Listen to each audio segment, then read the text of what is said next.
नमस्कार मित्रों, मैं अविनाश रंजन गुप्ता आप सभी का अपने चैनल पर हार्दिक अभिनंदन करता हूं।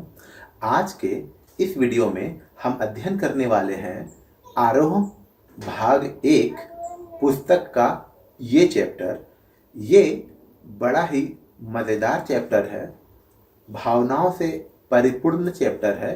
आप इस वीडियो को ध्यान से देखें, ध्यान से सुने और पाएंगे कि इस चैप्टर से जुड़ी सारी शंकाएं आपकी दूर हो जाएंगी। नमस्कार, आप आ गए हैं मेरे कंप्यूटर की स्क्रीन पर और इस वीडियो में हम अध्ययन करने वाले हैं मुंशी प्रेमचंद की एक बेहतरीन रचना नमक का दारोगा। ये लगभग 1914 के आसपास लिखी गई थी। इस पाठ का उद्देश्य अर्थात इस पाठ को पढ़ने के बाद हम किन किन बिंदुओं से परिचित हो सकेंगे, तो सबसे पहले ये जान पाएंगे कि ईमानदारी सर्वोत्तम नीति होती है। Honesty is the best policy. सच की राह बड़ी मुश्किल पर सफलता प्राप्त होगी। इस पाठ में यह स्पष्ट बता दिया गया है कि सच की राह जो होती है वो बड़ी मुश्किल होती है, लेकिन सफलता मिलती है। आप इस पाठ को पढ़ने के बाद आदमी की परख करना सीख जाएंगे। परख अर्थात पहचान। धन के सामने 99 झुकते हैं पर एक नहीं। जी हाँ, धन जो है वो सभी को झुका देता है, लगभग 99 को झुका देता है, लेकिन कोई एक ऐसा व्यक्ति जरूर होता है जो धन के आगे अपना ईमान नहीं बेचता। नैतिक मूल्यों की जीवन में आवश्यकता होती है। जी हाँ, नैतिक मूल्य सच्चाई, कर्तव्यनिष्ठा, कर्तव्यपरायणता, सत्यनिष्ठा, ये सब नैतिक मूल्य है और जीवन में इसकी आवश्यकता बनी रहती है। इस बात का पता भी हम लोगों को इस पाठ को पढ़ने से चलेगा। अब आ जाते हैं हम लोग लेखक परिचय पर। आपको मैं बता दूं, मुंशी प्रेमचंद जी का असली नाम लाला धनपत राय था और 1880 में इनका जन्म बनारस के लम्ही नामक गांव में हुआ था और वो राज्य है उत्तर प्रदेश। इनकी प्रमुख रचनाएं कुछ इस प्रकार हैं, आप इसका अध्ययन करें। और इनका देहांत सन 1936 में हुआ और मंगलसूत्र इनका अधूरा काम रह गया। मंगलसूत्र एक उपन्यास ये लिख रहे थे और उसी दौरान इनकी मृत्यु हो गई। अब आ जाते हैं हम लोग पाठ की पृष्ठभूमि पर अर्थात बैकग्राउंड ऑफ दिस स्टोरी। देखिए, हमेशा याद रखिएगा, ईमानदार व्यक्ति जो होता है वो अभिमन्यु के समान भ्रष्टाचार के साथ हो रहे युद्ध में निहत्था और अकेला ही लड़ता है। जैसे अभिमन्यु चक्रव्यूह में प्रवेश तो कर गया था लेकिन वो बाहर नहीं निकल पा रहा था और सारे पापी लोग मिलकर उसको मार देते हैं, ठीक उसी प्रकार आज के युग में भी जो सच्चाई का साथ देता है वो अभिमन्यु की तरह होता है।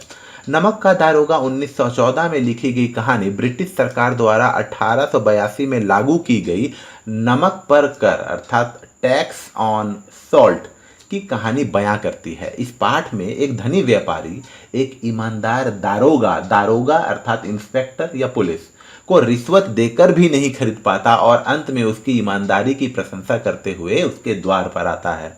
कहानी ऐसी ही है। इसके बाद अब हम लोग आ जाते हैं पात्र परिचय पर।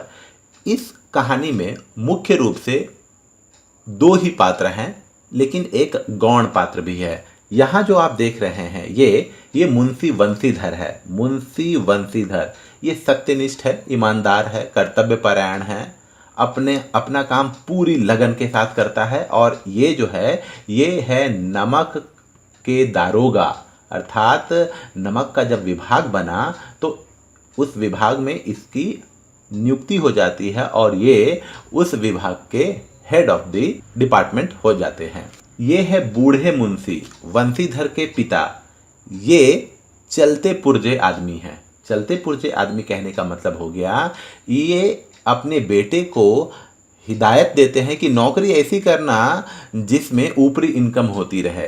ये अपने बेटे को ये बताते हैं कि अगर तुम घूस लोगे, रिश्वत लोगे तो ये कुछ गलत नहीं है, तुम ऐसा कर सकते हो और ऐसा जरूर करना क्योंकि घर की कंडीशन मेरी ठीक नहीं है। लेकिन मुंशी वंशीधर जो है भले ही इनका बेटा है लेकिन वो इन सब चीज़ों को कभी मानता नहीं।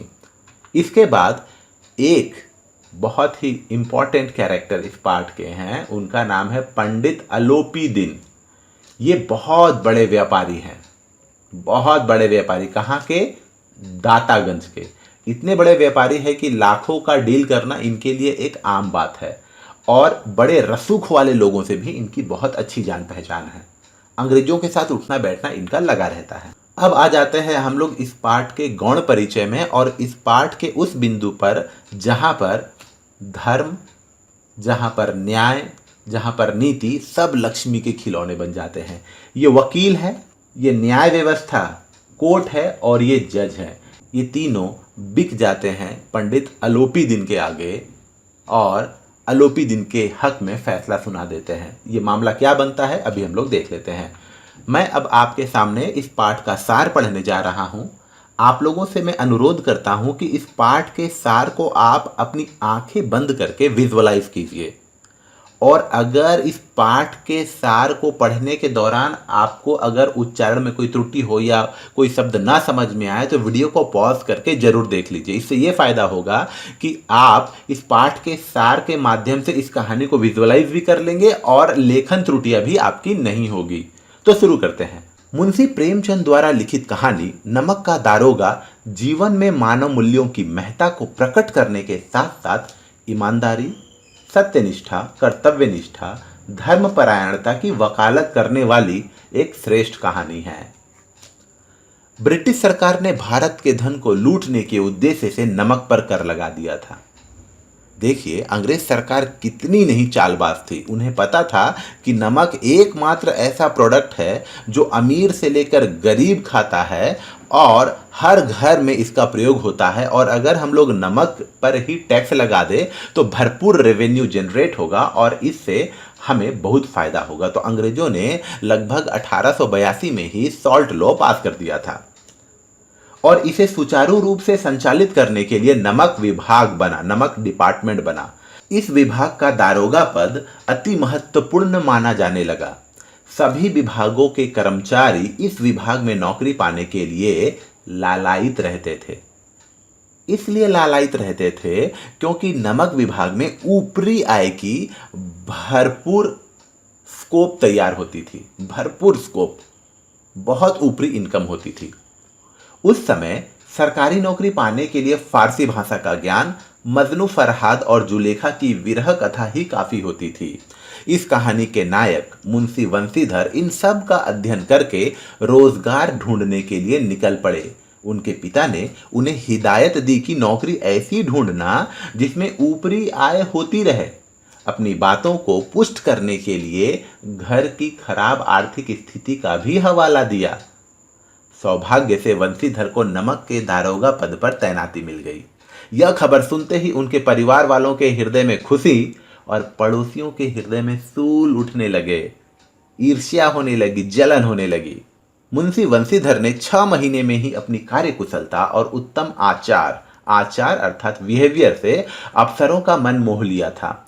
जिस प्रकार हर कहानी में कोई अनचाहा मोड़ आता है, ट्विस्ट आता है, इस कहानी में भी अनचाहे मोड़ की शुरुआत उस समय हुई जब मुंशी वंशीधर यमुना के निकट अपने दफ्तर में सोए हुए थे। तभी उनको बैलगाड़ियों की आवाजें सुनाई पड़ी। उन्हें कुछ संदेह हुआ। बाहर आकर देखा तो गाड़ियों की एक लंबी कतार पुल के पार जा रही है। उन्होंने गाड़ियां रुकवा दी और डांट कर पूछा, किसकी गाड़ियां हैं? थोड़ी देर तक छाए सन्नाटे के बाद पता चला कि दातागंज के पंडित अलोपी दिन की हैं। मुंशी जी यह नाम सुनकर चौंके क्योंकि पंडित अलोपी दिन उस इलाके के सबसे प्रतिष्ठित रेपुटेड व्यापारी थे। उनका अंग्रेजों से भी अच्छा उठना बैठना था और जब उन्हें पता चला कि उन बैलगाड़ियों में नमक ले जाया जा रहा है तब वे सख्त और ईमानदार दारोगा के रूप में आ गए। इधर पंडित अलोपी दिन अपने सजीले रथ पर अर्धसुप्त अवस्था में थे। उन्हें समाचार मिला दारोगा जी ने गाड़ियां रोक दी हैं और वे आपको घाट पर बुला रहे हैं। पंडित अलोपी दिन को लक्ष्मी की शक्ति पर पूरा भरोसा था। लक्ष्मी की शक्ति अर्थात रिश्वत की जो टेक्निक है उस पर पूरा भरोसा था। वे मानते थे कि न्याय और नीति तो सब लक्ष्मी के खिलौने हैं। अतः निश्चिंत होकर दारोगा के पास पहुंचे और अति दैन्य भाव से वाक्पटुता के तीर चलाने लगे। दैन्य भाव से बहुत ही पोलाइटली वाक्पटुता, तरह तरह की माया फैलाने लगे। वाक्पटुता कहने का जो चातुर्य होता है, बातचीत की जो कला होती है, उसको कहते हैं वाक्पटुता के तीर चलाने लगे। उन्होंने तरह तरह की माया फैलाई ताकि दरोगा को शीशे में उतार सके, पर असफल रहे। उन्होंने दारोगा वंशीधर के लिए रिश्वत की रकम बढ़ाते बढ़ाते 40,000 तक कर दी, लेकिन सत्यनिष्ठ वंशीधर टस से मस न हुआ। उसने सरकारी आदेश का पालन करते हुए जमादार बदलू सिंह को हुक्म सुनाया कि सेठ जी को हिरासत में ले ले। अपने हाथों में हथकड़ियां लगते देख पंडित अलोपीदीन वहीं बेहोश हो गए। अगले दिन यह बात जंगल के आग की तरह पूरे शहर में फैल गई। आम आदमी की क्या कहे, बेईमान और भ्रष्टाचारी अफसरों ने भी पंडित अलोपीदीन पर टीका टिप्पणी की। परंतु पंडित अलोपीदीन के अदालत में पहुंचते ही माहौल बदल गया। वहां के सभी कर्मचारी उनके हाथों बिके हुए थे। वकीलों की टोली ने मिलकर उन्हें बचाने के दांव पेच साधे। इधर वंशीधर के पास सत्य और स्पष्ट भाषण के सिवा और कुछ न था। वकील और बिके हुए जज ने अलोपीदीन को बाइज्जत बरी कर दिया और वंशीधर को चेतावनी देते हुए कहा कि उसकी नमक हलाली ने उसकी बुद्धि भ्रष्ट कर दी है, अतः उसे सावधान रहना चाहिए। यहाँ पर वंशीधर की हालत ठीक वैसे ही हो गई थी जैसी हालत अभिमन्यु की कुरुक्षेत्र के मैदान में हो गई थी। वह अकेला निहत्था सभी पापियों से लड़ रहा था।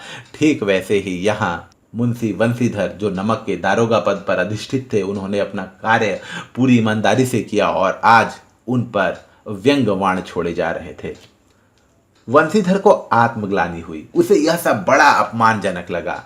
सभी ने उसकी खिल्लियां उड़ाई। इतना ही नहीं, सप्ताह भर बाद वंशीधर को नौकरी से भी मुअत्तल कर दिया गया, अर्थात सस्पेंड कर दिया गया।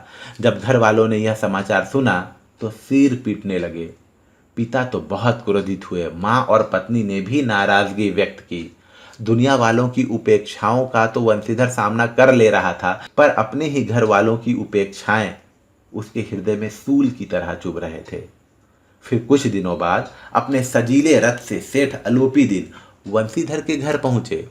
उन्हें आया देख वंशीधर के पिता उनकी अगवानी के लिए दौड़ पड़े और अपनी बदकिस्मती और बेटे की मूर्खता का रोना रोने लगे। किंतु अलोपीदीन ने उन्हें चौंकाते हुए कहा कि आपका बेटा कुल तिलक है। ऐसे ईमानदार पुरुषों पर तो सब कुछ लुटाया जा सकता है। उन्होंने वंशीधर से कहा, आज मैं स्वयं आपकी हिरासत में चला आया हूं। मैंने इस दुनिया में सबको खरीद कर अपना गुलाम बनाया है, लेकिन मुझे परास्त किया तो केवल आपने। मैं आपके सम्मुख एक विनय लेकर आया हूं। सेठ जी की विनम्रता भरी बातों को सुनकर वंशीधर बाबू नरम पड़ गए और उनका अतिथि सत्कार किया। सेठ जी ने वंशीधर के सामने प्रस्ताव रखा कि आप मेरी सारी संपत्ति का स्थायी मैनेजर पद स्वीकार करें। आपको 6,000 वार्षिक वेतन के अतिरिक्त रोजाना खर्च, सवारी के घोड़े, बंगला, नौकर चाकर आदि सुविधाएं दी जाएंगी। यह प्रस्ताव सुनकर वंशीधर ने हाथ जोड़ दिए और कहा, मुझ में इतनी विद्या नहीं है, ना बुद्धि है, ना अनुभव है। इस कार्य के लिए एक बड़े मर्मज्ञ और अनुभवी व्यक्ति की जरूरत है। अलोपीदीन ने कलमदान से कलम निकालकर वंशीधर के हाथों में देते हुए कहा, ना मुझे विद्वता की चाह है, ना अनुभव की, ना मर्मज्ञता की, ना कार्यकुशलता की। इन गुणों के महत्व का परिचय खूब पा चुका हूं। मेरी परमात्मा से यही प्रार्थना है कि आपको सदैव वही नदी के किनारे वाला बेमुरव्वत, उद्दंड, कठोर परंतु धर्मनिष्ठ दारोगा बनाए रखे। वंशीधर की आंखें कृतज्ञता से सजल हो आई। उन्होंने विनीत भाव से नियुक्ति पत्र पर हस्ताक्षर कर दिए। अलोपीदीन ने प्रफुल्लित होकर उन्हें गले से लगा लिया। तो ये है इस पाठ का सार या इस पाठ की संक्षिप्त स्टोरी। अब हम लोग आ जाते हैं इस पाठ के प्रश्नोत्तर पर। देखिए, कहानी का कौन सा पात्र आपको सर्वाधिक प्रभावित करता है और क्यों? ऑब्वियसली इस कहानी का मुख्य किरदार, नायक मुंशी वंशीधर ही सबसे ज़्यादा प्रभावित करता है, क्योंकि उस समय 1914 के आसपास अगर किसी व्यक्ति को 40,000 की रिश्वत मिलती है तो बहुत बहुत बहुत बड़ी अमाउंट होती है, लेकिन उन्होंने वो स्वीकार नहीं किया। अपने पद पर उन्होंने पूरी ईमानदारी से कार्य किया। नमक का दारोगा कहानी में पंडित अलोपीदीन के व्यक्तित्व के कौन से दो पहलू या पक्ष उभर कर आते हैं? देखिए, पहले तो क्या होता है, पंडित अलोपीदीन ये मानते थे कि धन से किसी को भी खरीदा जा सकता है, किसी के भी ईमान को खरीद लिया जा सकता है, किसी पर भी शासन किया जा सकता है। लेकिन उनकी यह सोच उस समय बदल जाती है जब सत्यनिष्ठ नमक का दारोगा मुंशी वंशीधर रिश्वत लेने से इनकार कर देता है और उसे हिरासत में ले लेता है। और इस बात से उनके अहम को चोट लगती है और वो बड़े अफसरों से कहकर एक हफ्ते बाद ही उसे नौकरी से मुअत्तल करवा देता है। लेकिन बाद में वो एक जिम्मेदार व्यक्ति की भूमिका अदा करते हुए उसे ये लगता है कि अरे मेरी वजह से किसी की नौकरी चली गई, उसका रोजी रोटी छिन गया है, अब मुझे कुछ करना चाहिए। तो वो अपने सारी संपत्ति का स्थायी मैनेजर उन्हें घोषित कर देते हैं या उन्हें बना देते हैं। नमक का दारोगा कहानी के कोई 2 अन्य शीर्षक बताते हुए उसके आधार को भी स्पष्ट कीजिए। देखिए, मेरे हिसाब से इस पाठ के लिए ईमानदारी, सत्य की जीत, कर्तव्य निष्ठा ऐसे शीर्षक आप सुझा सकते हैं। और ये शीर्षक देने के पीछे मुख्य कारण यह है कि ये कहानी मूल रूप से ईमानदारी पर ही आधारित है। कहानी के अंत में अलोपीदीन के वंशीधर को मैनेजर नियुक्त करने के पीछे क्या कारण हो सकते हैं? देखिए, ये अपनी अपनी सोच पर आधारित है। मेरे हिसाब से अगर अलोपीदीन ने मुंशी वंशीधर को अपनी सारी संपत्ति का स्थायी मैनेजर नियुक्त किया तो इसके पीछे 2 कारण हो सकते हैं। पहले, आपको ये बात पता ही होगी कि इस दुनिया में ईमानदार लोगों की काफ़ी कमी है। लोग तो मिल जाते हैं लेकिन ईमानदार नहीं मिलते और धन के सामने सभी की स्थिति डामाडोल हो जाती है। तो अलोपीदीन को लगा होगा कि मेरी इतनी बड़ी संपत्ति है, इतना बड़ा कारोबार है, अगर कोई ऐसा व्यक्ति जो पूर्ण रूप से ईमानदार है, अगर मैं उसे अपनी संपत्ति का स्थायी मैनेजर बना दूं तो एक बात तो तय है कि मेरी संपत्ति सुरक्षित रहेगी, और दूसरी बात उसे शायद ये आत्मग्लानि हुई होगी कि मेरी वजह से ही उसकी नौकरी चली गई, किसी की रोजी रोटी छिन गई। तो इस उद्देश्य से भी हो सकता है उन्होंने उसे अपने संपत्ति का स्थायी मैनेजर बना दिया होगा। तो उम्मीद करता हूं कि आपको यह वीडियो अच्छा लगा होगा। आप इस पार्ट का टेक्स्ट और इस पार्ट के सॉल्यूशन वीडियो के डिस्क्रिप्शन में पा सकते हैं। धन्यवाद।